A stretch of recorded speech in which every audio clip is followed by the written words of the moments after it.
Baiklah, shalom dan selamat siang untuk kita semua. Kita bersyukur karena pada siang hari ini kita boleh berjumpa lagi di tempat ini. Kita bersyukur karena kita bisa meluangkan waktu kita untuk datang bersama-sama memuji dan memuliakan nama Tuhan. Untuk itu mari kita mengambil saat teduh sejenak sebelum kita akan memulai persekutuan kita.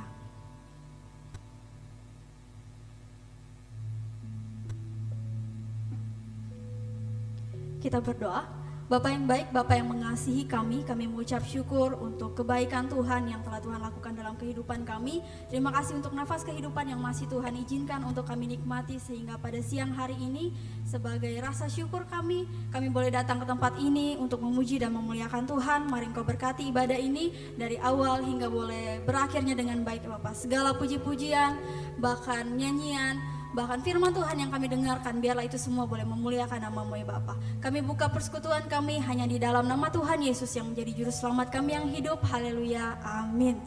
Saya persilakan kita semua untuk berdiri.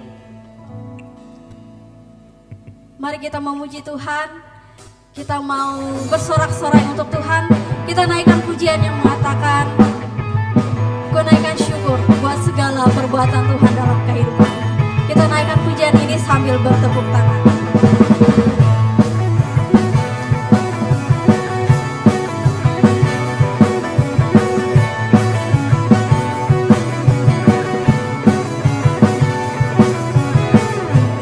Ku naikkan syukur buat segala perbuatan-Mu, kasih-Mu di dalam hidupku. Tiada betapa besar kasih-Mu, sesungguhku kagumkan Engkau. Yesus, Kaulah segalanya, melebihi semua yang ada padaku. Oh Yesus, Kaulah segalanya, seutuhnya ku berikan hatiku untukmu. Kita naikkan pujian ini sekali lagi. Ku naikkan syukur buat segala perbuatan kasih-Mu di dalam hidupku. Tiada terukur, betapa besar kasih-Mu, sesungguhku kagumkan Engkau. Yesus, Kaulah segalanya, melebihi semua yang ada padaku. Oh Yesus, Kaulah segalanya, seutuhnya ku berikan hatiku untukmu. Yesus, Kaulah, Yesus, Kaulah segalanya, melebihi semua yang ada padaku. Oh Yesus, Kaulah segalanya, seutuhnya ku berikan hatiku untukmu. Yesus, Kaulah segalanya, melebihi semua yang ada padaku. Oh Yesus, Kaulah segalanya, seutuhnya ku berikan hatiku untuk, seutuhnya ku berikan, seutuhnya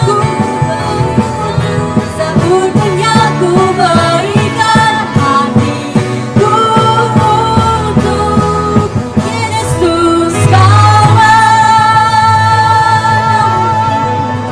Mari kita terus memuji Tuhan, mari kita terus mengagungkan nama Tuhan. Kita kembali lagi naikkan pujian kita yang mengatakan, Tuhan sediakan.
suka dan duka, kau sandaran bagiku lewat semua itu. Engkau hari esokku, Tuhan sediakan lebih dari yang ku minta, Dia sempurna. Hari ini dan selamanya, lihat burung di udara, bunga-bunga yang di padang dan salibnya. Dia sediakan, Tuhan sediakan yang terbaik bagiku, rancang dan indah. Hari ini dan selamanya, lihat burung di udara, bunga-bunga yang di padang dan salibnya. Dia sediakan bagiku.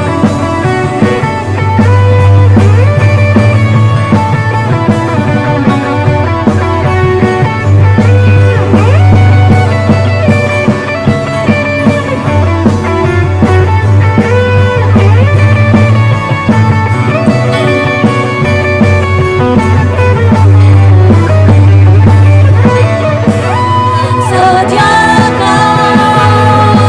lebih dari yang ku minta, Dia sempurna. Hari ini dan selamanya, lihat burung di udara, bunga-bunga yang di padang dan salibnya. Dia sediakan, Tuhan sediakan yang terbaik bagiku, rancang dan indah.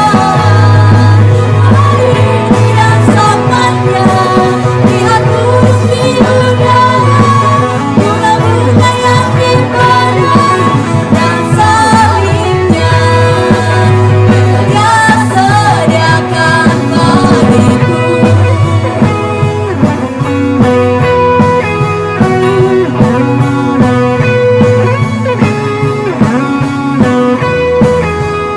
Dia sediakan bagiku. Saya persilakan kita semua untuk duduk kembali.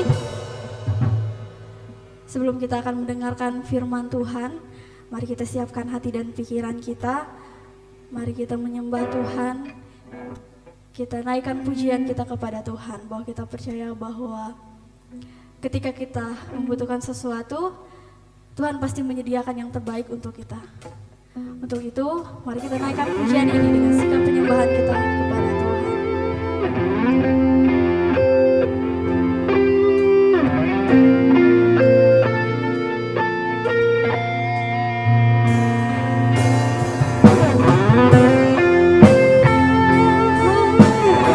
Ku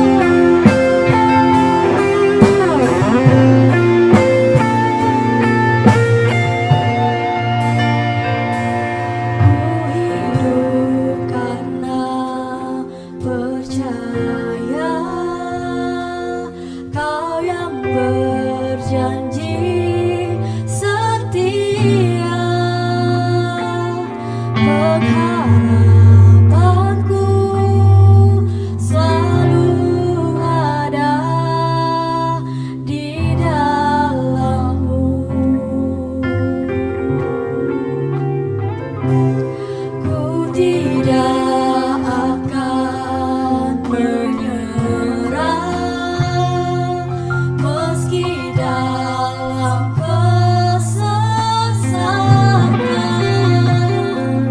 seluruh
Kau selalu menyediakan setiap yang kami perlu ya Tuhan.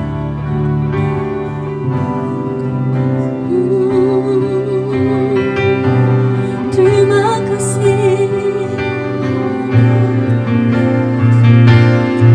Katakan kau tunjukkan kasih. Tunjukkan kasih setiamu. Kau menyediakan yang ku perlu. Amin. Kau setia, kau mulia, dulu, sekarang, dan selamanya. Kau tunjukkan kasih setiamu.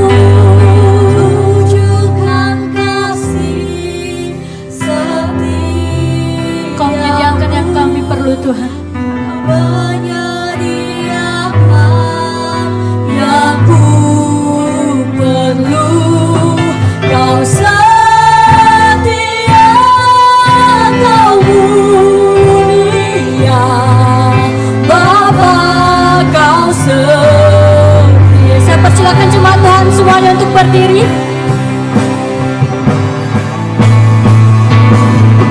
Kau tunjukkan kasih setiamu. Kau menyediakan yang ku perlu. Kau setia, kau mulia, dulu, sekarang, dan selamanya. Kau tunjukkan kasih setiamu. Kau tunjukkan kasih setiamu. Kau menyediakan yang ku perlu. Kau setia, kau mulia, Bapa, kau setia. Kau setia, kau mulia. Kau setia. Katakan sekali lagi, kau setia, kau mulia. Kau setia. Kau katakan dengan imanmu sekali lagi. Katakan kau setia.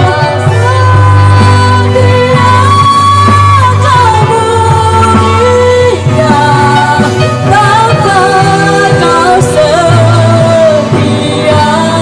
Beri kemuliaan bagi nama Tuhan.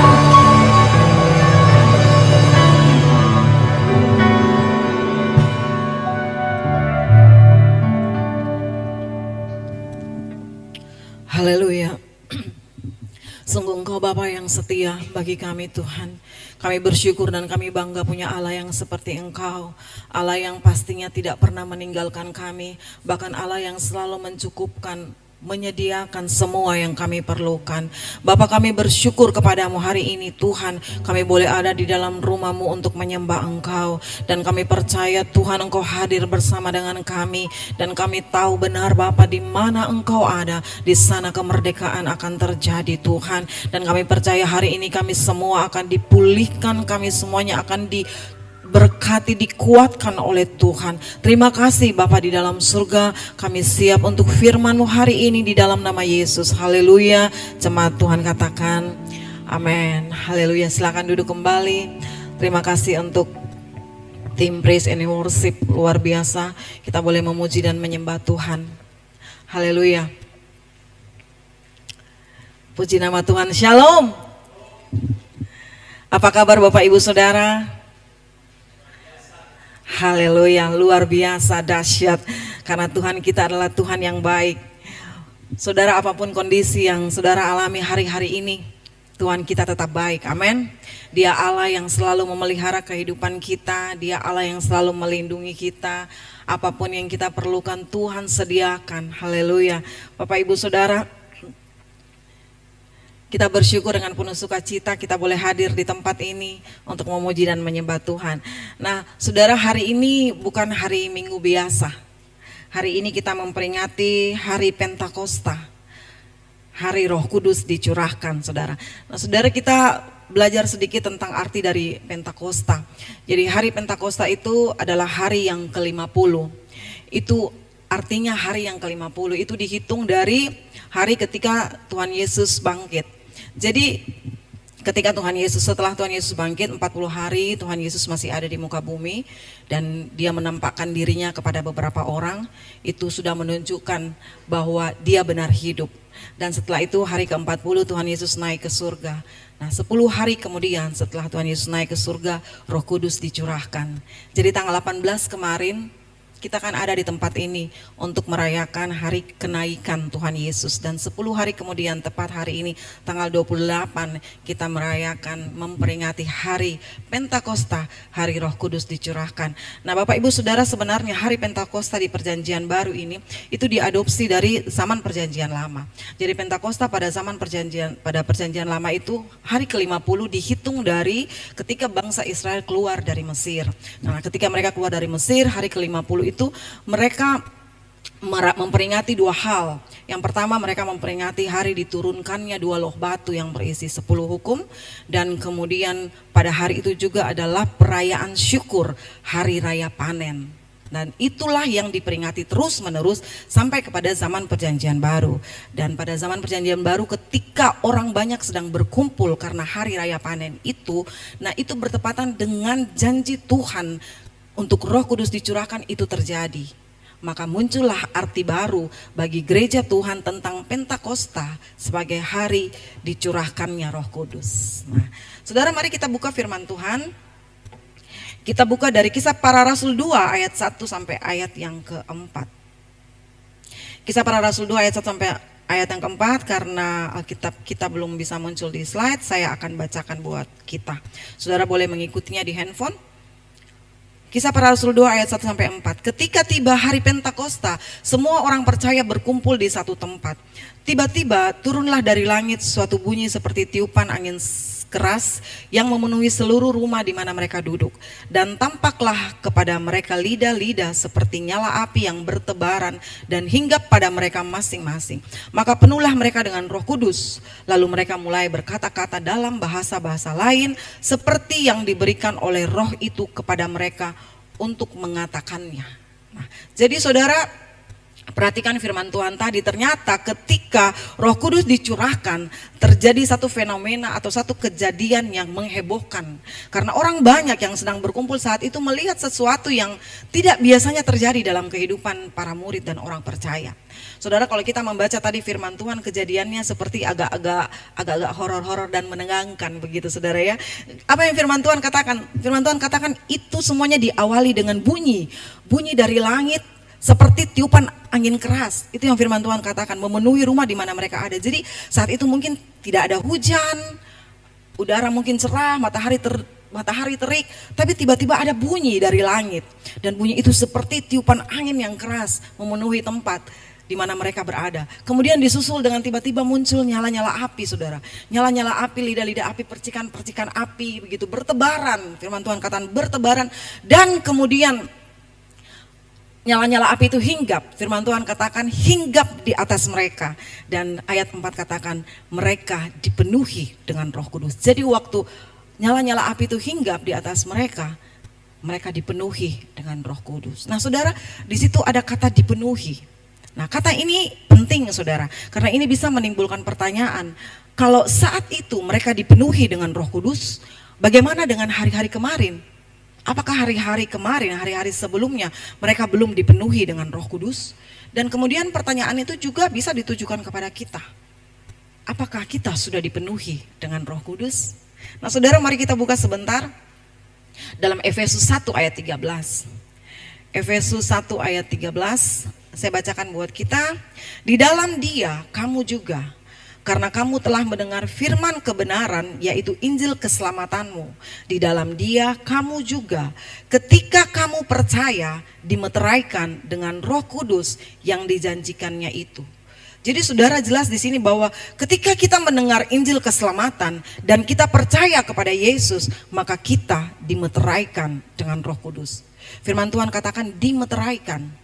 dan meterainya itu adalah Roh Kudus yang mensahkan kita sebagai orang-orang yang diselamatkan.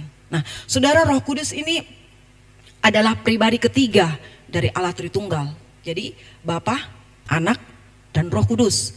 Ada 3 pribadi tetapi satu hakikat, yaitu Allah. Jadi 3 pribadi ini tidak dapat dipisahkan, saudara. Jadi waktu kita percaya kepada Yesus sebagai pribadi kedua dari Allah Tritunggal, maka 3 pribadi yang satu hakikat ini ada di dalam kita karena tidak dapat dipisahkan. Jadi kita semua yang ada di tempat ini, saudara dan saya, waktu kita percaya kepada Yesus, kita memiliki Roh Kudus. Dan Roh Kudus itu firman Tuhan katakan, Roh Kudus itu meterai. Jadi sifatnya itu, saudara, sifat yang pasti, paten, dan tidak dapat diganggu gugat. Betul kan? Kalau meterai kan begitu. Kalau Bapak Ibu Saudara tanda tangan surat di atas meterai, sifatnya sah dan tidak dapat diganggu gugat. Nah, Roh Kudus memeteraikan kita, saudara, dan itu sah, tidak dapat diganggu gugat. Jadi saudara, jangan kita biarkan ada pengajaran-pengajaran atau orang-orang yang mendakwa kita sebagai orang-orang yang tidak memiliki Roh Kudus. Asal kita percaya kepada Yesus, maka Roh Kudus ada di dalam kita. Lalu saudara, apa bedanya dengan kejadian di Kisah Para Rasul tadi dengan para murid dan orang percaya? Nah, saudara, hari itu para murid dan orang percaya yang berkumpul, mereka mengalami sebuah peristiwa yang berbeda, memang berbeda dari biasanya, karena mereka bukan hanya memiliki Roh Kudus, tapi hari itu Roh Kudus memenuhi kehidupan mereka. Di ayat 1 tadi katakan begini, ketika tiba hari Pentakosta, semua orang percaya berkumpul di satu tempat, berkumpul di satu tempat. Jadi mereka yang berkumpul itu adalah orang percaya, orang-orang yang sudah memiliki Roh Kudus. Tetapi untuk menjadi saksi Tuhan, mereka butuh power, mereka butuh kekuatan, mereka butuh kuasa. Dan itu bisa terjadi hanya ketika mereka dipenuhi dengan Roh Kudus. Saya kasih contoh, saudara. Ini ada gelas saya bawa, saya sudah minum. Karena saya juga berapa hari ini saya flu dan saya kurang enak badan. Saudara, kalau saya tidak salah ingat dulu Pak Gembala pernah memakai ilustrasi ini, saudara ya. Jadi saudara perhatikan ini gelas. Apa gelas ini ada air? Ada, saudara. Gelas ini ada air tapi tidak penuh. Kalau saya tambah 3/4 ke 1/4 atau setengah pun ada tapi tidak penuh. Dia harus sampai ke atas baru gelas ini dikatakan penuh. Saudara, kehidupan kita harus dipenuhi dengan Roh Kudus supaya Roh Kudus akan menguasai dan mengendalikan seluruh kehidupan kita. Karena kalau Roh Kudus tidak memenuhi hidup kita, maka sebagian dari hidup kita ini itu akan dikuasai oleh keinginan kita, oleh pikiran dan pertimbangan kita, oleh keegoisan kita, oleh nafsu kita, dan apapun yang kita ingini itu akan memenuhi sebagian dari kehidupan kita, dan yang mana yang dominan dalam hidup kita, maka itulah yang akan menguasai hidup kita. Maka saudara, tidak jarang kan kita melihat orang-orang percaya yang hidupnya masih sembrono, masih suka judi, mabuk, saudara, tipu sana sini. Saudara perhatikan perkataan mereka yang keluar dari mulut mereka, perkataan kasar, perkataan kotor, makian, kehidupan mereka itu penuh dendam, mereka masih percaya tahyul dan lain-lain. Tapi mereka adalah orang percaya, mereka datang ke gereja, tapi kehidupan mereka adalah kehidupan yang sembrono, saudara. Saudara, kita lihat lagi dari Efesus 5 ayat 18. Efesus 5 ayat 18, dan janganlah kamu mabuk oleh anggur, karena anggur menimbulkan hawa nafsu, tetapi hendaklah kamu penuh dengan Roh. Jadi saudara, di situ ada perbandingan antara orang mabuk dan orang yang orang mabuk oleh anggur dan orang yang penuh Roh. Saudara pernah lihat orang mabuk? Atau siapa di sini pernah mabuk?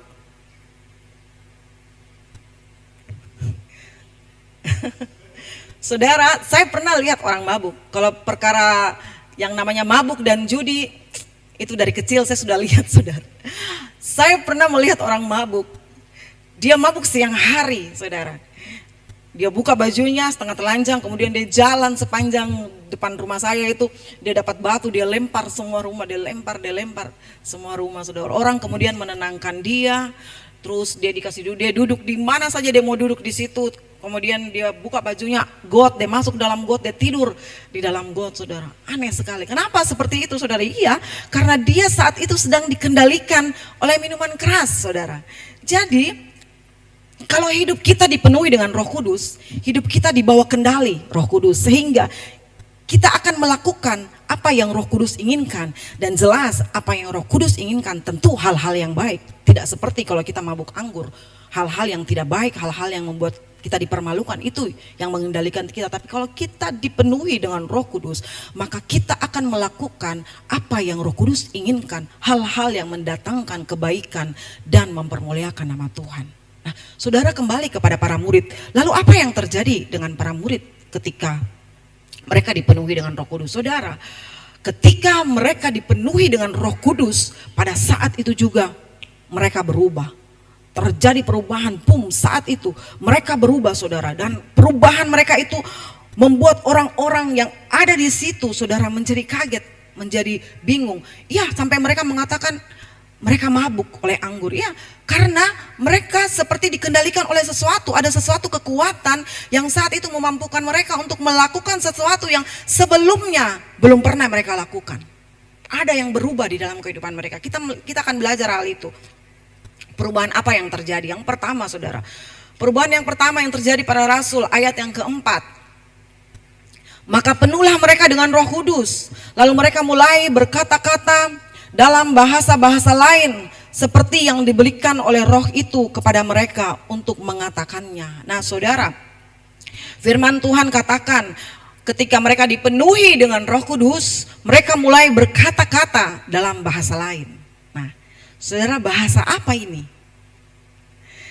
Saudara, bagian ini memang selalu menjadi masalah dalam kehidupan orang-orang Kristen masa kini, yang selalu beranggapan bahwa tanda seseorang dipenuhi Roh Kudus adalah mereka berbahasa roh. Sehingga bahasa roh kemudian dijadikan satu-satunya tanda orang dipenuhi Roh Kudus. Saudara, dipenuhi Roh Kudus itu tidak ada urusannya dengan bahasa roh. Bahasa roh bukan tanda yang pasti seseorang dipenuhi Roh Kudus. Jemaat UC harus menjadi jemaat yang pandai, jemaat yang belajar firman Tuhan, jemaat yang dewasa dalam iman, dan jemaat yang tidak mudah untuk dikecohkan dengan pengajaran-pengajaran yang tidak sesuai firman Tuhan. Saya tidak anti bahasa roh, saudara. Bahasa roh itu memang ada, dan bahasa roh itu alkitabiah. Tetapi itu hanyalah salah satu karunia yang diberikan Tuhan kepada orang percaya untuk tujuan Tuhan. Tetapi bukan bahasa roh itu yang sedang kita bahas. Bahasa yang diucapkan oleh para rasul ketika mereka dipenuhi Roh Kudus dalam Kisah Para Rasul ini tidak sama dengan karunia bahasa roh yang dibicarakan para rasul, yang dibicarakan Rasul Paulus kepada jemaat yang di Korintus dan yang hari-hari ini banyak di gereja-gereja. Tidak sama, saudara, tapi ini selalu dipaksakan untuk sama, padahal peristiwanya berbeda, saudara. Tapi saya mau bilang begini, kalau hari ini saudara memiliki karunia bahasa roh, tidak apa-apa, bagus, saudara. Silahkan saudara menggunakannya dengan tertib dan roh saudara akan dikuatkan. Tetapi kalau saudara tidak punya karunia itu, saudara jangan paksa. Jangan ikut-ikutan, saudara. Saudara tidak perlu memaksakan diri untuk bisa memiliki karunia itu. Dan tidak ada treatment khusus untuk bisa memilikinya. Itu tidak dipelajari, saudara. Karena namanya karunia. Namanya karunia berarti itu sesuatu yang berasal dari Tuhan, bukan sesuatu yang dipelajari. Saudara, dulu waktu saya masih kerja di kantor, teman kantor saya, suatu hari dia bilang begini, Paula, bagaimana caranya itu orang bisa berbahasa roh? Tadi malam saya pergi, waktu itu saya juga belum mengerti masa cerita itu, saya belum mengerti semuanya. Jadi dia menunjukkan bagaimana dia waktu mau belajar begitu di depan. Akhirnya semua orang di ruangan itu tertawa, saya juga ikut tertawa, saudara. Karena memang lucu caranya. Nah, saudara, begini, saudara tidak usah menyusahkan diri dengan barang itu, karena itu tidak penting, saudara. Ada hal lain yang jauh lebih penting dalam hal dipenuhi Roh Kudus. Oke, kita kembali ke nats kita tadi. Jadi, ketika para murid bersama semua orang percaya dipenuhi Roh Kudus, mereka dimampukan berkata-kata dalam pelbagai bahasa. Nah, saya baca ayat 5 sampai ayat yang ke-11, saudara. Ayat 5 sampai ayat ke-11. Waktu itu di Yerusalem diam orang-orang Yahudi yang saleh dari segala bangsa di bawah kolong langit. Ketika turun bunyi itu, berkerumunlah orang banyak. Mereka bingung karena mereka masing-masing mendengar rasul-rasul itu berkata-kata dalam bahasa mereka sendiri. Mereka semua tercengang-cengang dan heran, lalu berkata, bukankah mereka semua yang berkata-kata itu orang-orang Galilea?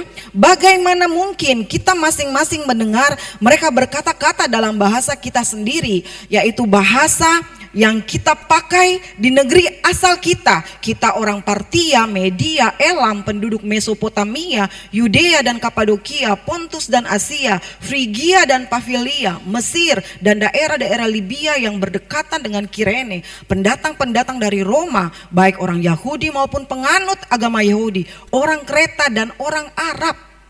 Kita mendengar mereka berkata-kata dalam bahasa kita sendiri tentang perbuatan-perbuatan besar yang dilakukan Allah.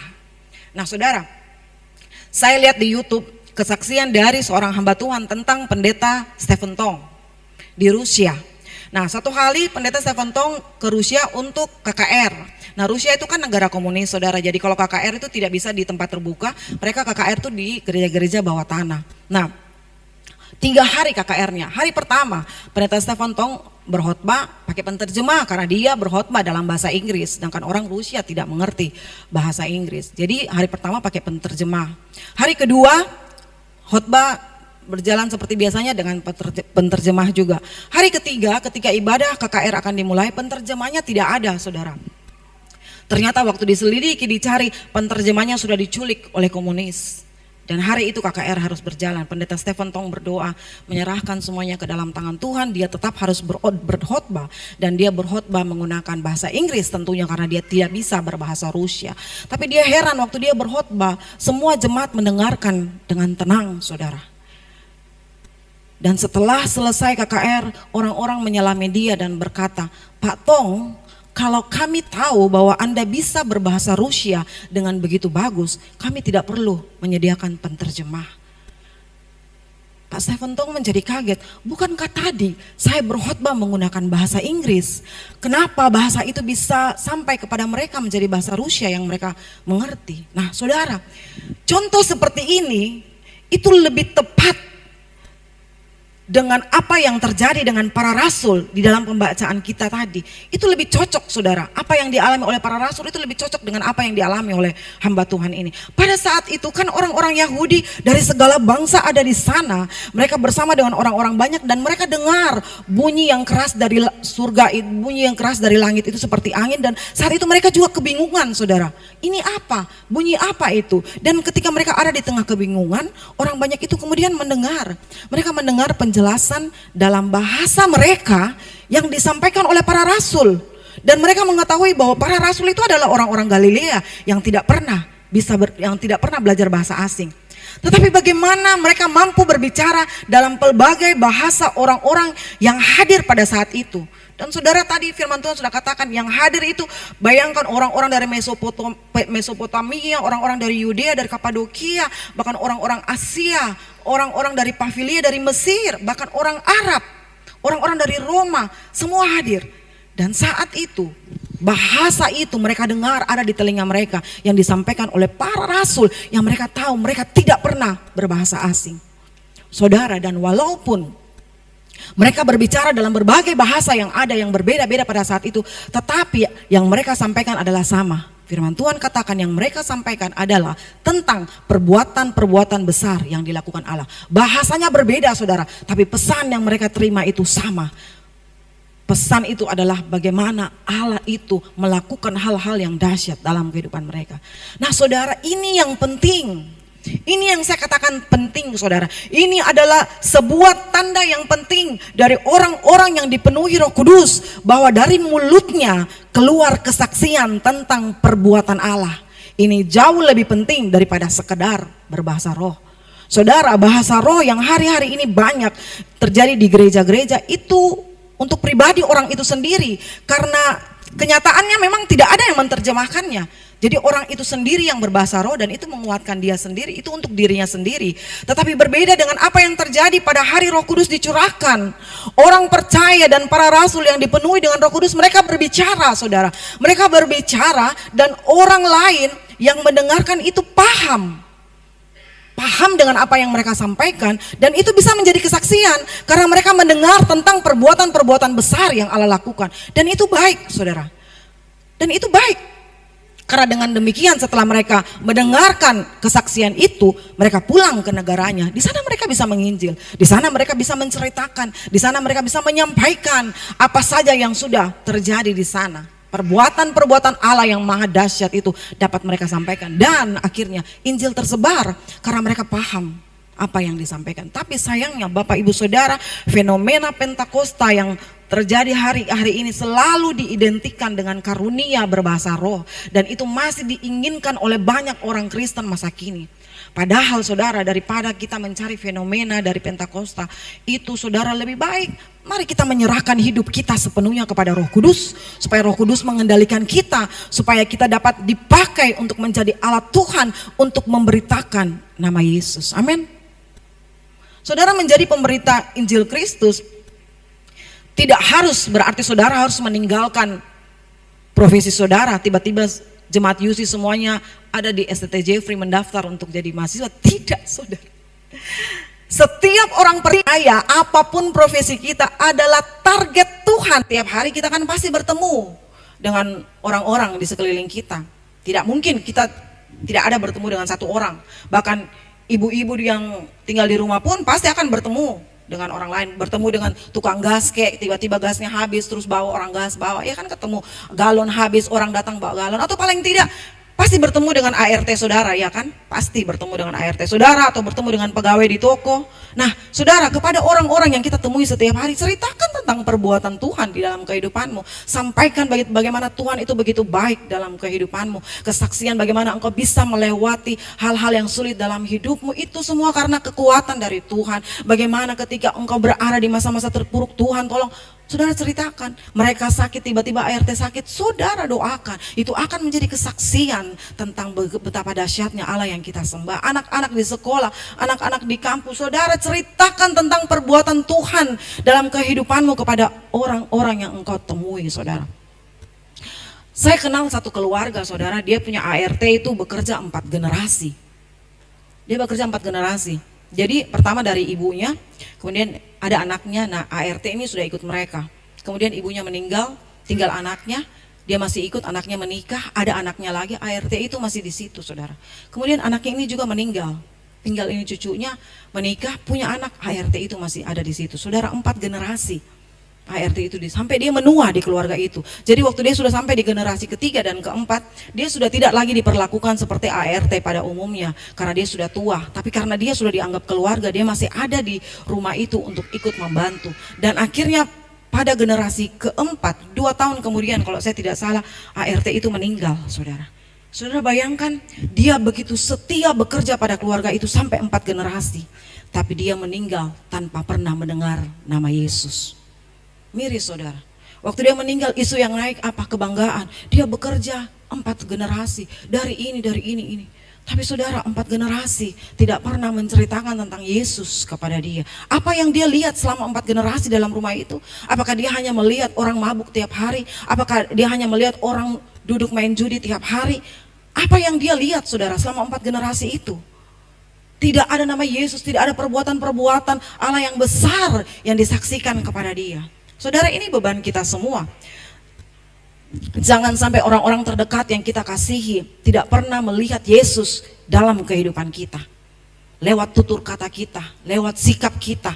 Saudara, jangan sampai mereka tidak pernah mengenal Yesus lewat kehidupan kita. Jangan kita katakan tidak bisa, jangan kita katakan kita tidak mampu. Saudara, jangan abaikan Roh Kudus yang ada di dalam kita, yang siap memenuhi dan memampukan kita untuk menceritakan tentang kasih Tuhan kepada orang-orang yang kita temui dengan cara kita dan dalam keterbatasan kita.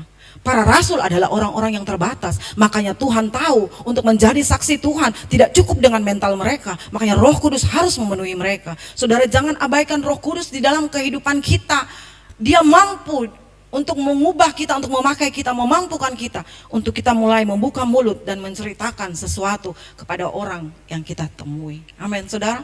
Yang kedua, yang terakhir ini saudara, perubahan yang terjadi dalam kehidupan para rasul ketika mereka dipenuhi Roh Kudus, ayat 12 dan 13. Mereka semuanya tercengang-cengang dan sangat termangu-mangu sambil berkata seorang kepada yang lain, apakah artinya ini? Tetapi orang lain menyindir, mereka sedang mabuk oleh anggur. Kemudian mereka sedang mabuk oleh anggur manis. Kemudian ayat 14 katakan, maka bangkitlah Petrus berdiri dengan ke-11 rasul itu, dan dengan suara nyaring ia berkata kepada mereka. Saudara, Petrus bangkit, Petrus berdiri bersama dengan ke-12 rasul, lalu Petrus mulai berkhotbah. Tanpa rasa takut, dia menceritakan tentang Yesus. Petrus tampil dan dia menyangga tuduhan orang banyak itu bahwa mereka sedang mabuk. Tidak, mereka tidak sedang mabuk. Dan dengan pimpinan Roh Kudus, Petrus berkhotbah. Dia menyampaikan berita tentang Yesus Kristus. Demi kebenaran, saudara, Petrus kemudian bersaksi dengan suara yang keras dan lantang. Sampai di ayat 32, Petrus katakan begini, Yesus yang dia beritakan, dia katakan Yesus inilah yang dibangkitkan Allah.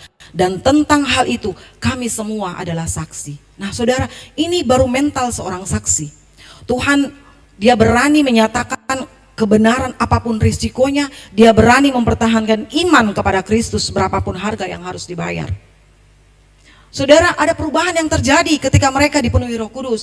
Petrus yang dulu menyangkal Yesus hanya karena dia digertak oleh seorang perempuan, dan perempuan itu adalah seorang hamba dari imam besar, gertak dia sudah menyangkal Yesus. Murid-murid waktu Tuhan Yesus disalib, kemana mereka? Mereka ngacir, lari, bersembunyi semuanya, saudara.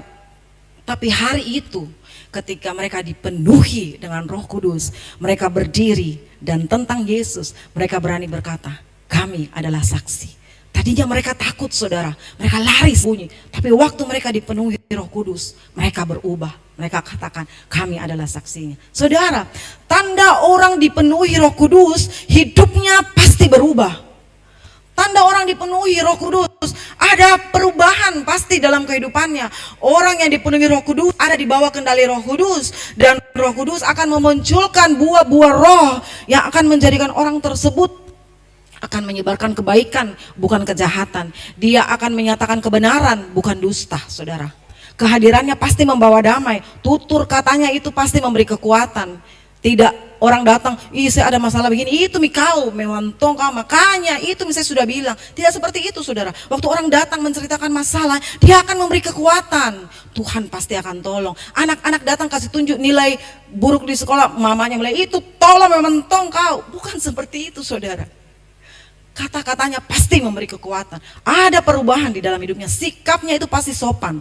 Saya yakin Bapak Ibu Saudara pasti punyalah pengalaman dengan orang-orang seperti itu. Pernah bertemu misalnya dengan rekan bisnis, teman, sahabat, atau mungkin hamba-hamba Tuhan yang dia terkenal baik, saudara. Orang itu baik sekali, sopan. Dalam berbisnis dia jujur. Dia melayani kita di toko atau di tempat usaha kita, dia baik, sopan, saudara. Tapi kita tahu orang itu dulu tidak begitu. Orang itu dulu jahat sekali. Orang itu dulu mungkin preman. Dia suka judi, bahkan istrinya itu selalu dia tompol. Jahat sekali itu orang. Tapi hari ini dia berubah. Bahkan hamba-hamba Tuhan banyak sekali, saudara, kesaksian. Hamba-hamba Tuhan itu dulu seorang preman, di penjara, bunuh orang, ditangkap polisi, berkali-kali masuk penjara, tidak bertobat, keluar buat lagi. Banyak hamba-hamba Tuhan seperti itu, saudara. Tapi Roh Kudus memampukan kita untuk berubah menjadi baik. Kalau hari-hari ini Bapak Ibu Saudara sedang terbeban melihat perubahan dalam kehidupan suami, istri, anak-anak, atau anak-anak ingin melihat perubahan terjadi dalam kehidupan mama, papa, atau siapa saja orang-orang yang saudara kasihi, saudara berdoa.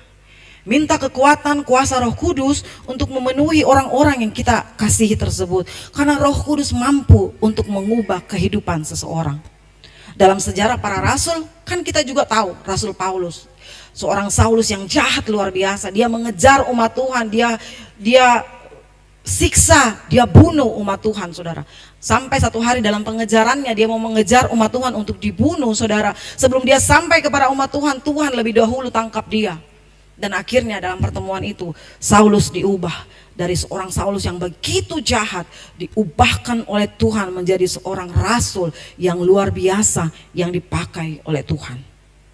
Atau mungkin saudara sendiri, saudara sedang duduk diam dan saudara ingin rindu untuk ada perubahan terjadi dalam kehidupanmu.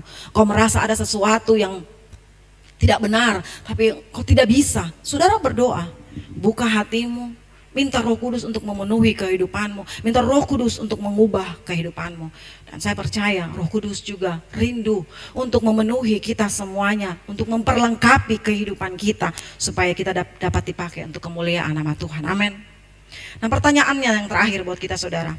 Pertanyaannya, bagaimana supaya kita dipenuhi Roh Kudus? Bagaimana supaya kita dipenuhi Roh Kudus? Kita kembali ke ayat Efesus 5 ayat 18. Dan janganlah kamu mabuk oleh anggur, karena anggur menimbulkan hawa nafsu, tetapi hendaklah kamu penuh dengan roh. Saudara, kita kembali ke ayat ini dan kita lihat Rasul Paulus memang mengkontraskan antara mabuk anggur dan dipenuhi Roh Kudus. Jadi begini saudara, kalau kamu mabuk oleh anggur, kamu tidak mungkin dipenuhi Roh Kudus.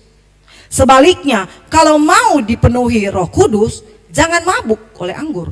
Tidak bisa dua-duanya saudara. Mau mabuk oleh anggur dan mau juga dipenuhi Roh Kudus, tidak bisa. Roh Kudus itu adalah roh yang kudus. Jadi dia tidak bisa bersekutu dengan dosa. Saudara, mabuk oleh anggur di sini perwakilan dari semua dosa yang mungkin hari ini sedang mengikat kita.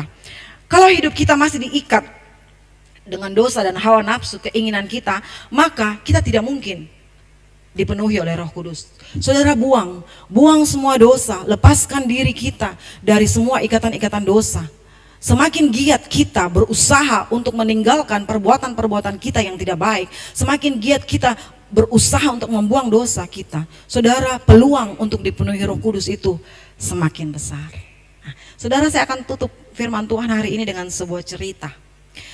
Ada dua orang yang mau pergi ke acara pernikahan di kampung sebelah. Jadi perjalanan dari kampungnya ke kampung sebelah itu tidak ada jalan darat. Jadi mereka harus tempuh dengan naik perahu.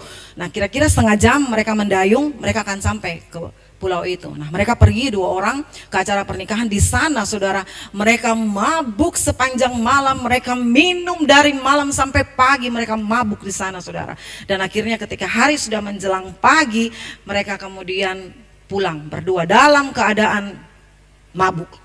Mereka ambil perahu dan mereka mulai dayung. Mereka dayung sampai matahari terbit.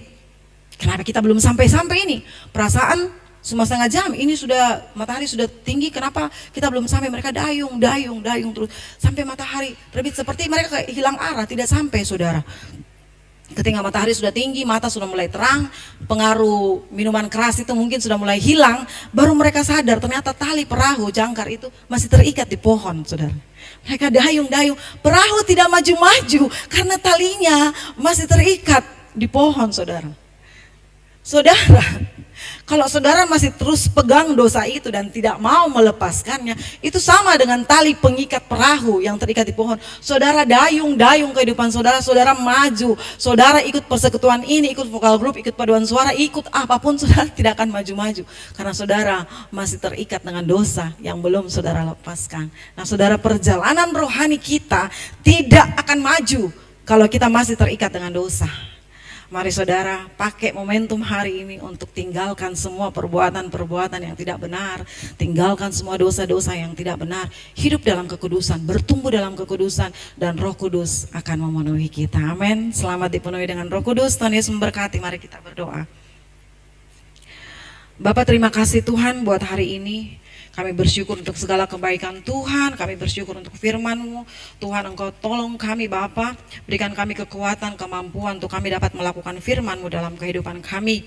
Sehingga firman Tuhan yang kami dengarkan hari ini, Bapa, sungguh memenuhi kehidupan kami. Kami rindu Tuhan, Roh Kudus memenuhi hidup kami. Kami rindu Bapa, Roh Kudus memenuhi seluruh kehidupan kami, pikiran hati kami.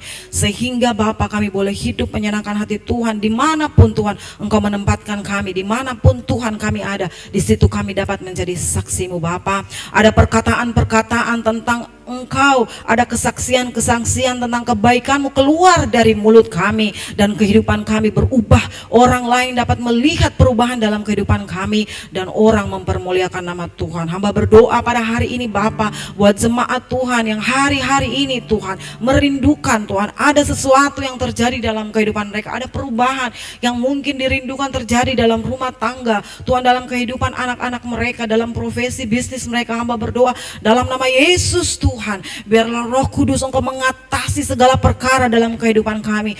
Engkau memenuhi kehidupan umat-Mu Tuhan, dan biarlah umat-Mu Bapa dapat menjadi umat yang menyaksikan Tuhan, melihat perkara-perkara ajaib di dalam kehidupan mereka. Terpuji nama-Mu Bapa, ini doa kami dalam nama Yesus. Haleluya, amin.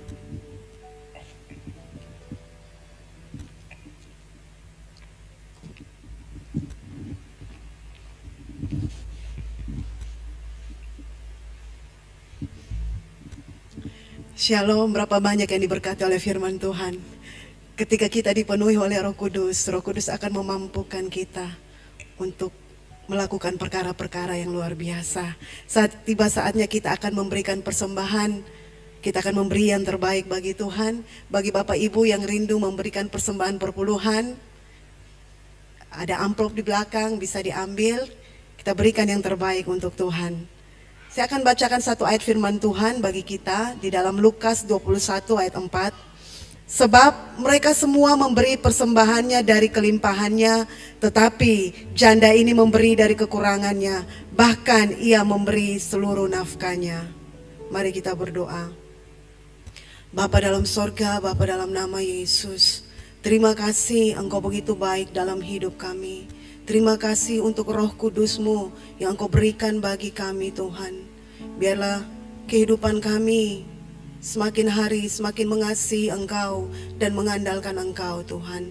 Terima kasih untuk kebenaran firman-Mu yang menguatkan kami hari ini Tuhan. Tuntun kami dengan Roh Kudus-Mu ya Bapa. Berdoa buat hamba-Mu yang menyampaikan firman Tuhan, Engkau pakai terus lebih luar biasa lagi untuk kemuliaan nama-Mu. Dan saat ini Tuhan, kami umat-Mu siap memberikan persembahan yang terbaik bagi-Mu. Kami berdoa di dalam nama Yesus, biarlah berkat yang kami berikan ini Tuhan menjadi taburan yang baik di dalam pelayanan ini Tuhan. Dan hamba berdoa di dalam nama Yesus, kiranya Engkau memberkati umat-Mu 30, 60, 90 bahkan 100 kali lipat di dalam kehidupan kami. Apapun yang kami kerjakan dengan tangan kami, Tuhan buat berhasil di dalam nama Yesus. Dan kami berdoa sepakat, kami tolak semua belalang pelahap yang ingin merebut berkat Tuhan dari kehidupan umat-Mu. Hamba tolak di dalam nama Yesus. Dan hamba berdoa,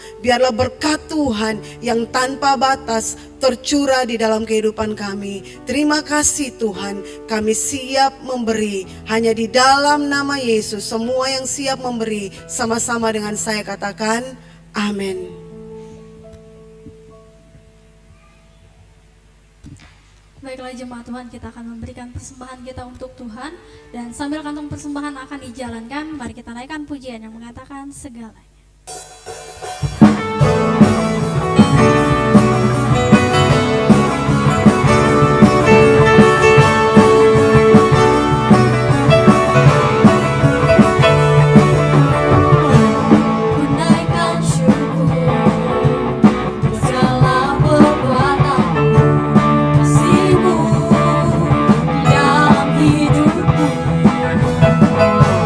Tiada terhubung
Tuhan sesuai dengan panggilan yang telah Dia berikan kepada kita. Ada rencana Tuhan. Mengapa saya lahir di tengah keluarga seperti ini? Saya ada di gereja UC. Semuanya itu saudara-saudara surat sudah diatur oleh Tuhan. Kalau Tuhan suruh kita berjalan, dengarkan apa yang Tuhan suruh. Supaya apa kita mengerti arah dan tujuan yang Tuhan ingin untuk kita.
Persekutuan kita pada siang hari ini hingga boleh berada di penghujung ibadah kita.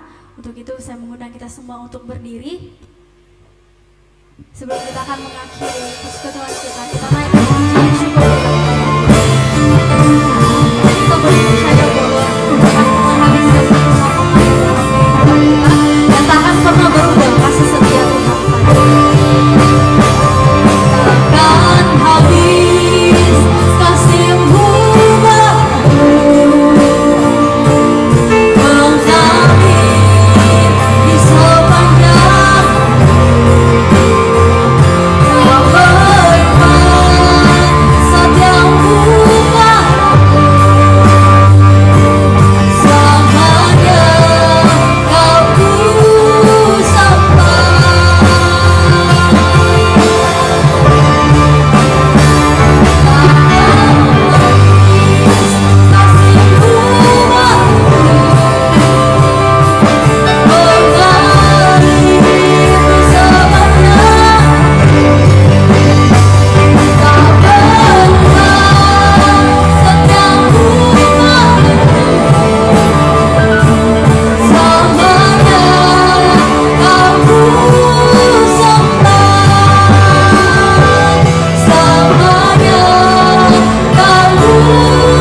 sepanjang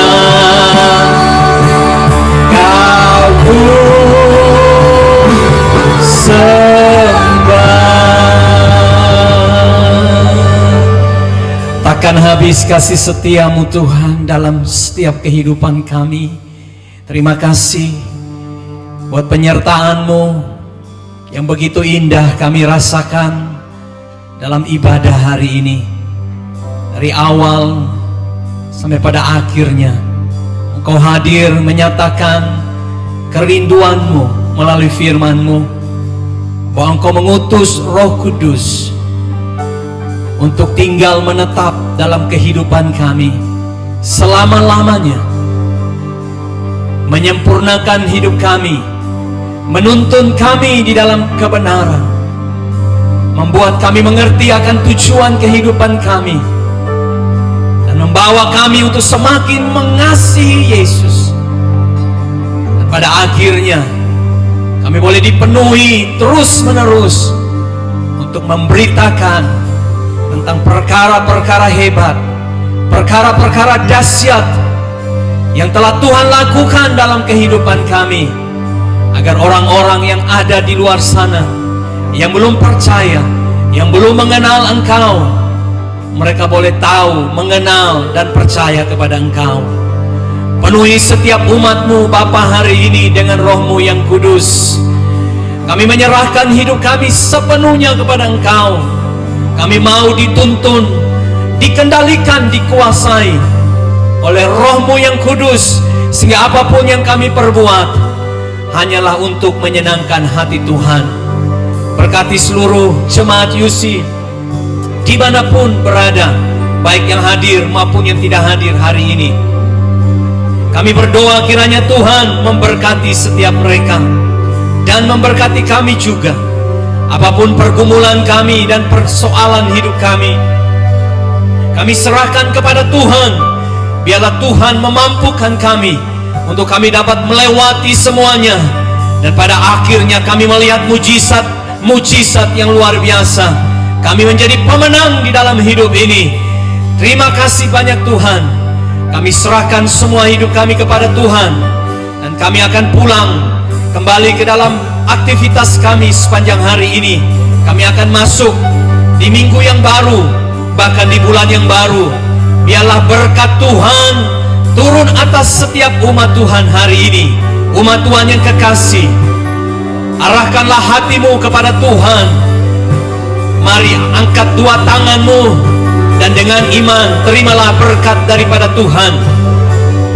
Kiranya berkat daripada Allah Bapa, pencipta segala yang ada, dan oleh kasih-Nya di dalam Kristus Yesus Tuhan kita, dan biarlah oleh tuntunan, penyertaan, penghiburan, urapan daripada Tuhan Roh Kudus, berkat Allah Tritunggal memberkati engkau, memberkati keluargamu, memberkati pekerjaan usaha bisnismu, memberkati pelayananmu, studimu, kesehatanmu, relasimu, keuanganmu, dan apapun yang engkau perbuat di dalam takut akan Tuhan. Tuhan berjanji bahwa Ia tidak akan membiarkan engkau, Dia akan menyertai engkau mulai hari ini sampai Kristus Yesus datang pada kali yang kedua. Di dalam nama Yesus, setiap kita yang terima berkat-Nya, mari dengan iman katakan amin. Kau besar, perbuatanmu ajaib, tiada seperti Engkau. Amin. Tiada seperti Engkau. Mari berikan tepuk tangan yang meriah buat Tuhan kita. Haleluya. Silakan duduk kembali Bapak Ibu. Masuk dalam saat teduh. Tuhan memberkati.